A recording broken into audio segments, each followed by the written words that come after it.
You're listening to Zeitgeist Banana, a podcast all about the English language.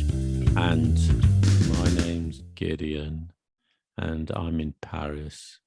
And today we're going to talk about comedy. Things are funny, and I'm joined by that funny guy, John. Hello, John. What happened, Gideon? Has somebody taken away your mojo? We're normally going to laugh. It's going to be a very funny podcast today. Well, no, I don't think anybody's going to laugh with your... What's wrong with you? Are you okay? Yeah, it's okay. How are you, John? I'm doing very well. I thought that was that supposed to be funny or... No, I just sort of start on a downer and then to build ourselves up to a crescendo of laughter and joy and chuckling and guffawing and great humor. Excellent. But, work your way up. So start by sounding depressing. But everybody's tuned out now, so we've got no listeners. So. Probably. No, I'm doing comedy in comedy in the English language, and I got a few jokes that you need to decipher. You need to explain to the listeners why they are funny. Okay, you haven't heard the jokes yet. Maybe you know some of them. Probably do. Maybe yes, maybe no. Maybe you don't find them funny at all. Okay, let's see. But it's interesting. You can dissect the joke. I thought it was quite interesting. Okay. And yeah, that's one of those. I think you agree that that's one of the most, if not the most difficult thing about learning a foreign language is getting the jokes, getting the humor.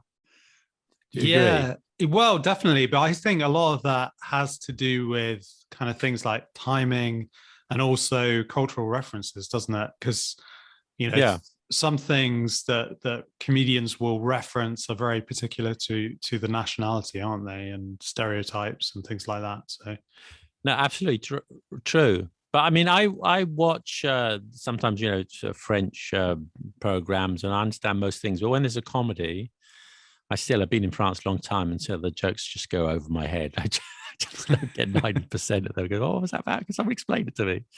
So yeah, but so it's a difficult thing. Yeah. So, why do you think it goes over your head? Do you think it is because of cultural references? Well, it's the wordplay, it's the cultural things, as you mentioned. That's very important. I think maybe the delivery, many factors, but I just still find it difficult to understand French. The French are funny people.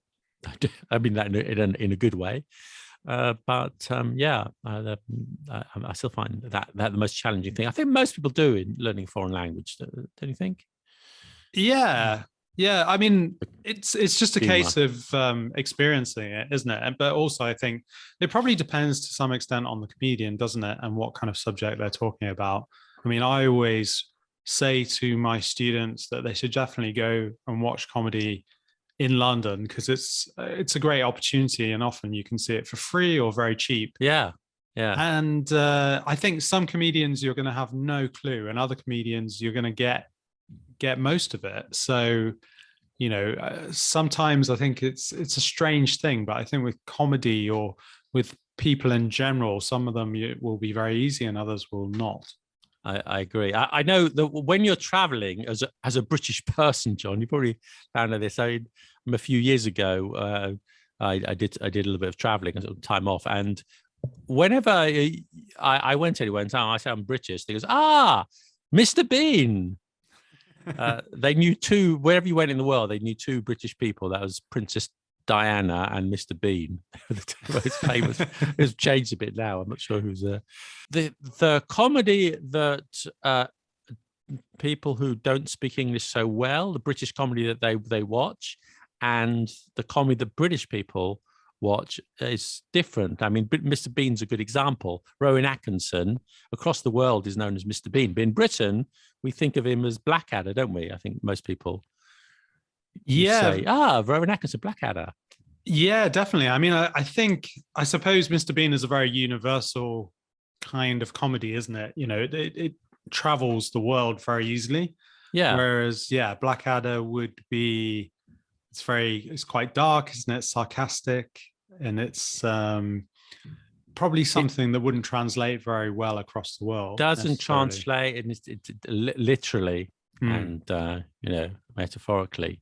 And it's difficult to get the jokes. They're very complicated. We're going to look at one or two in a moment. We will. Okay. We are going to do some jokes. The other one, by the way, a bit earlier, of a different generation, British humour is. I know in my classes here, they say, Benny Hill. We love Benny Hill. Okay. Yeah, he's another slapstick. Well, I should explain. Sorry to interrupt you, John. Slapstick. That's the first word of the day. What is slapstick? So slapstick is very kind of I don't know. It's kind of basic comedy in my mind. It's very kind of. I mean, Benny Hill is slapstick, isn't it? Yeah, slipping on a banana skin. That'd be an example of slapstick. A pie in your face. Exactly. Yeah. Yeah. That's slapstick. It's a visual comedy, isn't it? Anyone can understand it, any language, any time. All the great silent comedies were slapstick. Yeah, I mean, would you say that Mr. Bean is slapstick? I guess it is, isn't it? Yeah, I would. Yeah. Yeah, but I suppose that's why it translates so well, isn't it? Really, because everybody can relate to that idea, no matter where you're from, at any age as well, any country, any age. That's why it's hugely popular. Yeah. And John from Monty. Is there a connection with Monty Python? There is a connection with Monty Python, yes. I like Monty Python. Okay. You like Monty Python. Why do you like Monty Python? I just think they're a bit crazy, off the wall. I think at their time, they were very groundbreaking. They were quite controversial. And I think that really appealed to me. I mean, I think that was a really nice thing because it was kind of breaking down boundaries, breaking barriers, but also it was just ridiculous in the sense that it was just crazy stuff. So that's what made it fun for me. Okay, John. Okay, I didn't expect the Spanish Inquisition. Did I ask you any questions? No, I don't know. No, sorry. I was trying to get a Monty Python line out of it. Yeah, that was really good. Work. Didn't really work. Never mind. Didn't really work, but but that's the thing about people who like Monty Python. They just quote lines to each other, don't they? Yeah, that's true. I mean, that's the curious thing, isn't it? Yeah, it's more about the delivery, isn't it? And like very particular sketches, I suppose. So yeah, it doesn't necessarily relate very well if you don't know it, right? So yeah. It's the absurdity element. The absurdity elephant? No. The absurdity element. Element, yes. Of Monty Python. Yeah. That was groundbreaking. That was very interesting. It was, yeah. For some reason, they were very popular in Germany as well. And they actually did some shows in German. I don't know. Yeah. Well, in France too, I should say. Oh, really? They are. I think so. That's the thing. I think absurdity does translate, doesn't it? It does, yeah. Better than wordplay. Anyway, we'll look at a few jokes. We'll see. Yeah. So, are you ready to laugh? I'm really ready. Yeah. Okay. So, I'm going to say a joke, and you have to say if it's funny and explain it. Okay. This is going to be difficult. Okay. So different types of this is going to be difficult. But the first type of humor we have are puns. I always like puns. I'm a big fan of puns. You explain what a pun is, or should I explain? You can go ahead if you want. So a pun is like a play on words, isn't it? Exactly. So yeah, for example, I got a Christmas card which was a mince spy. Yeah. And so the picture was a mince pie looking like a spy. So, okay. Oh, I see. Mince spy. Oh, very good. Yeah, very good. Okay. Which I thought was quite good. Yeah.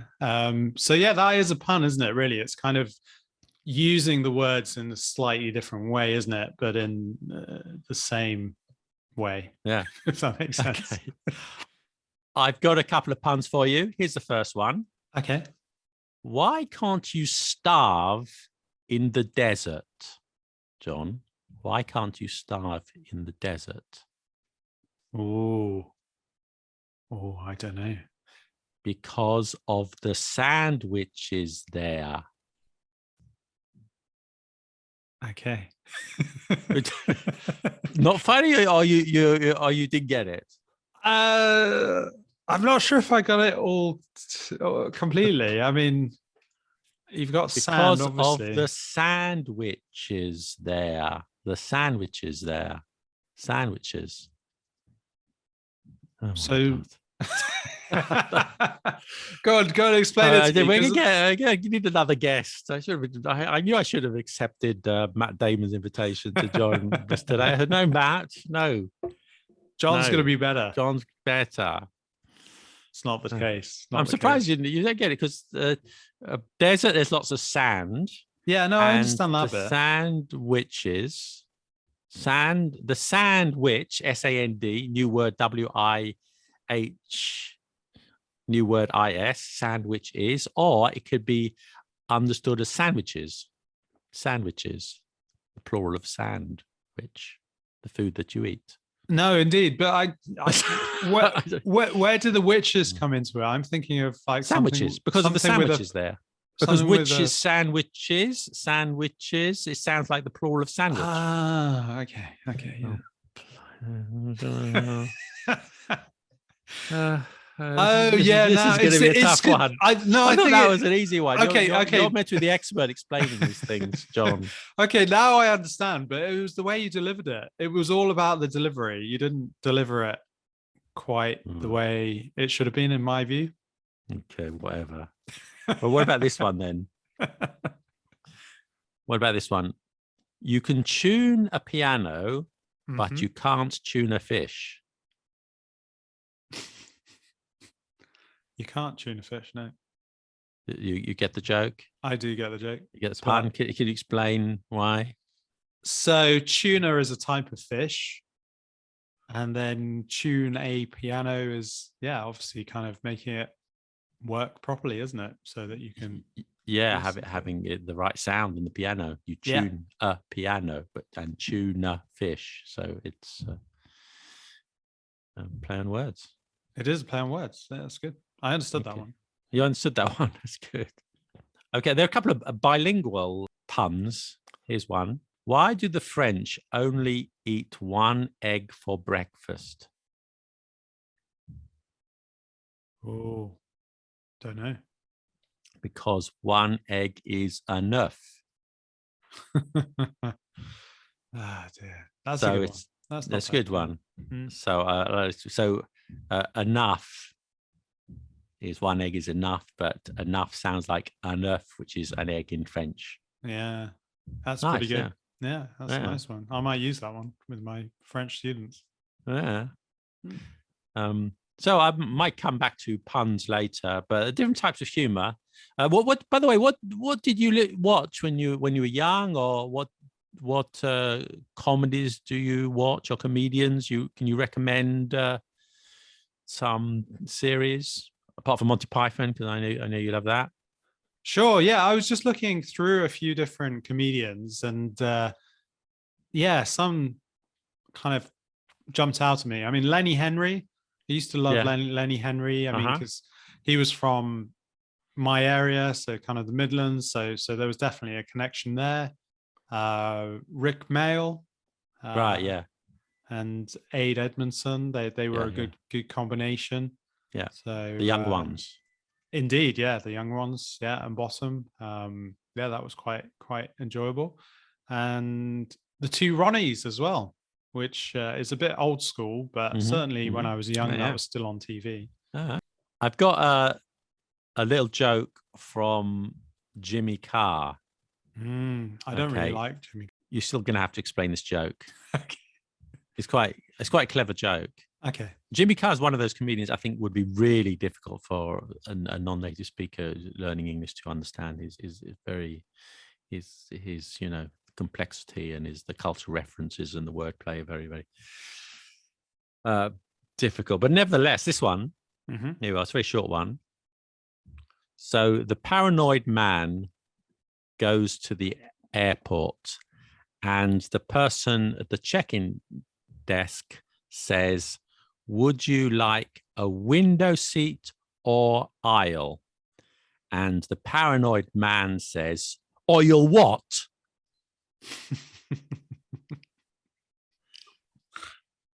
Which is clever. It is quite clever, yeah. Would you like to explain to those listeners that didn't get it? Yeah, so they're saying "I'll" as in "I will." So it's like kind of an implicit threat, isn't it? It's like "I'll punch you in the face" or whatever. It's like you don't repeat or you don't carry out what you're supposed to say.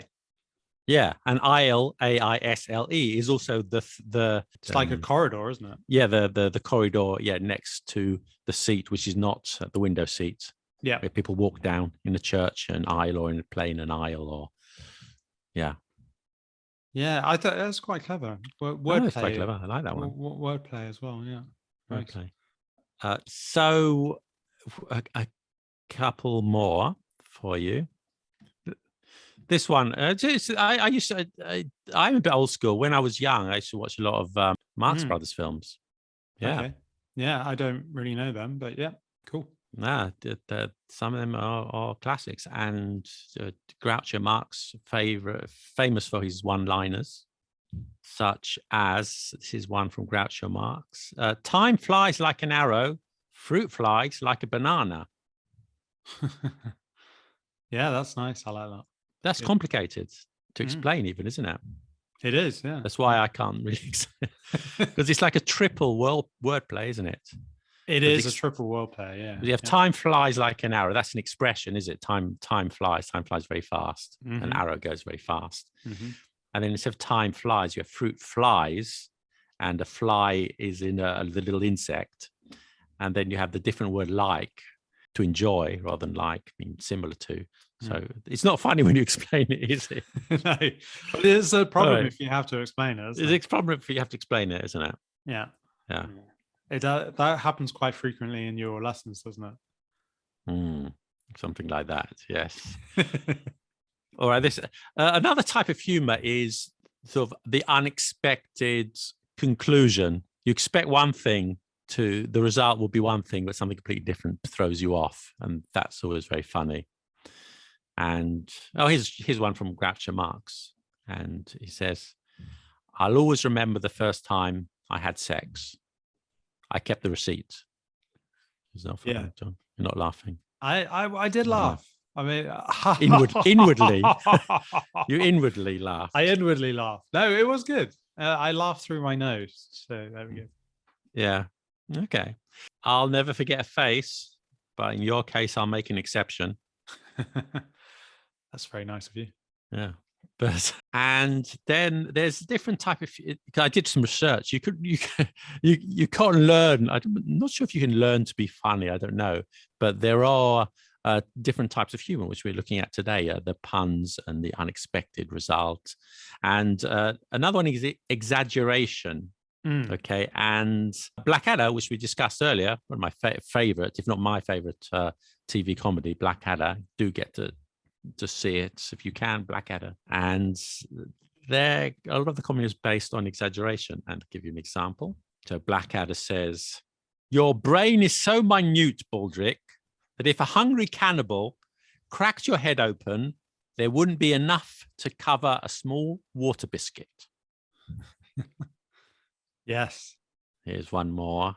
Baldrick says, "I have a plan, sir." Blacker replies, "Really, Baldrick? A cunning and subtle one?" "Yes, sir. As cunning as a fox who's just been appointed professor of cunning at Oxford University." Well, no, we get the idea that it's exaggeration, which is funny. Yeah, it's such a great plan that it's the professor of cunning. Yes, indeed. Well, I think the thing is with these kind of things as well, though, you need to look at them in context, don't you? And also kind of follow what's happened previously, right? So if you just saw it in isolation, or if somebody reads it in isolation, it's not funny, really, is it? So you're trying to say that wasn't funny then? No, well, my delivery again, probably. No, not really. Funny. Not really. I mean, I think it's more a case of context, isn't it? If you know the characters and you know what you're referring to, then in my mind, I'm like, yes, it's funny because I can visualize it happening on TV and I know the context. But No, it was just funny. Right, okay. All right, I'll agree with you. You don't agree with me, do you? Well, Silence. Where's the cut off button? Right. right. So John has left us now. He's no longer appearing on the podcast ever again. But you've still got me, Gideon. Oh, John, you still there? He really has gone. He's sulking. John, come back. I'm sorry. John. Oh dear. Yeah, well, I was trying to give, a bit of suspense there. Did it work? Yeah, maybe. I'll cut that bit out. So, well, yeah, I don't know. I mean, that's just my viewpoint. I'm sorry. Yes, maybe it is you. You can't deliver things. Maybe that's why. Well, I've got a couple more jokes. I'm hoping that you should explain them. Okay. And another type of humor, riddles. Riddles. Riddles. Okay. You know, a riddle is a riddle. Difficult to explain. What's a riddle? It is difficult to explain. It's like a poem, isn't it? But it gives you, you've got to work out what it means. Exactly. Oh, you explained it well. Yes. There's something in the statement which is requires you to work out the answer. Mm-hmm. And if you can't work it out and you're told the answer, you go, right, that's clever, isn't it? But they're really funny. They just make you smile. And here's one. What has to be broken before you can use it? I'll give you the answer, John. It's an egg. Go on. An egg. An egg. Yeah. It's not funny, is it? But it's not, you think, that's clever. Yeah, it's clever, isn't it? Yeah, no, you're right. But it's the kind of thing that maybe you would have to use in an escape room, isn't it? Yeah. Why would I want to go into an escape room in the first place? Because I'm already free. It's fun. Have you done it? Yeah, I did it once in Italy. When I went to Italy in October with a friend of mine, we went and did an escape room. And he's still in the room. We're still in the room now. Yeah, so it was good fun. I think we always had to kind of get tips from externally. We did pretty well. We didn't successfully complete it, but yeah, we did. Is it all based on riddles then? They ask you these type of things. I guess. Well, it's just things to work out. I mean, potentially riddles could be part of it. I don't know whether there was any specific riddle that they had, but yeah, that could be part of it in order to progress, as in open a lock or, get out of the room in some way. I've got a couple more, and then maybe we'll call it a day. A couple more jokes. You have to explain them though. All right, that's your thing. Yeah. And I notice you're not laughing very much, but maybe the listener is. Yeah, I'm sorry. Okay, you can explain this one. This is another bilingual joke. Okay. Did you hear about the Spanish magician? He said, uno, dos, and then he disappeared without a trace. I quite like that one. That's a good one. Yeah. You delivered that one well. Maybe you're just warming up. That's why. Yes. Well, I won't be on the stage, I don't think. I'm not going to be on the comedy circuit. These are my jokes. I didn't write them. But that's a clever one, though, isn't it? You want to explain? Disappeared without a trace. Yeah. So in English, that would be trace. Yeah. Which means, as in, there's nothing you can see that would suggest that he's there anymore. Exactly. And it's an expression, isn't it? To disappear without a trace means someone's completely vanished. Yeah. And you've no idea what happened. And uno, dos. Tres, which sounds like trace. Yeah, because it's three, right? Yeah. Yeah, he said one, then he said two, and then he just Well, I like that one. That is a clever one. I think, but it only works if Spanish people know the word trace, though, doesn't Well, you don't have to. I think not. I mean, even if you don't know Spanish, I mean, most people would understand uno, dos, tres, wouldn't they? Yeah, Cuatro. well, British, native speakers, English native speakers would, but I'm just wondering whether a Spanish person would understand that. Oh, understand. Oh, if a Spanish, because but wouldn't understand because of the trace. Yes. Yeah. Okay. Yeah, that's why you're here, John, to explain these things. Okay. Yeah. Good point. That's why I invited you. No other reason. Okay. It's true. Yeah. It's not going well for you though, is it? Okay. This is the final one. Final joke I'm going to tell you today. Mm-hmm. My father died last week because he was given the wrong blood type during the operation. Before they wheeled him in, he was screaming, "Be positive, be positive." We still miss him though. Yeah, that was not as good as the uno, dos, tres one. No. I like that one. I know. Okay. Well, it might require some explanation. Are you going to do that for our listeners? So be positive would be his blood type, but Yeah. it also is saying don't be negative, be positive. Yeah. Exactly. Exactly. I quite like that. That's a play on words as well, isn't it? Yeah, it is. It's not bad. It's not bad. Mm. Yeah. Okay. Well, there you are. A little taste of English and British humor. Is there any American in there? Yeah. Marx Brothers. That's American. So British and American humor. We'll do some other countries' humors another time. So yeah, John, tell everyone who you are. Okay, my name's John, and I don't have a very good sense of humor apparently. And I do English with Monty, which is a podcast, and it kind of focuses on the English language, like Gideon's podcast does, but in a slightly different way, I would say. Maybe more a bit focused on grammar and the likes. And English with Monty. And also I'm doing some videos nowadays on my YouTube channel. Yes.